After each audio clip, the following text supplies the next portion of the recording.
ইমাম আহমদ ইবনে হাম্বল রাহমাতুল্লাহ আলাইহি বলছেন, আল গিনা ইউমবিতুল নিফাকা ফিল কলব, যে গানের অভ্যস্ত তার কলিজার মধ্যে ধীরে ধীরে ঈমান সরে গিয়ে মুনাফিকি তৈরি হয়।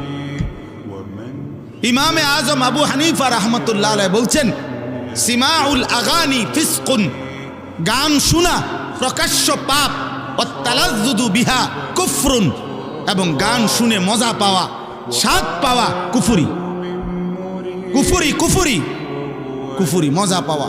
এই যেমন তাল মারে, হাত লারে, পাও লড়ে, শরীর নাড়ে, বাড়ি দেয়,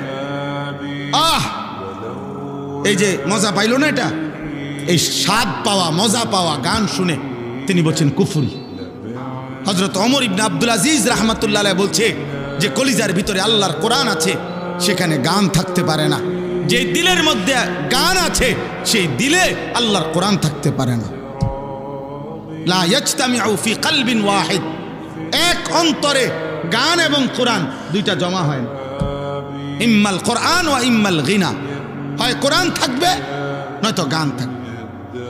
ইমাম ইবনুল কাইয়িম জৌজি রাহমাতুল্লাহ আলাইহি বলছেন, লাগাতার যে গানে অভ্যস্ত হয় তার সবচেয়ে বড় ভয়ঙ্কর একটা বিষয় হলো তার মৃত্যুর মুহূর্তে সম্ভাবনা খুব বেশি।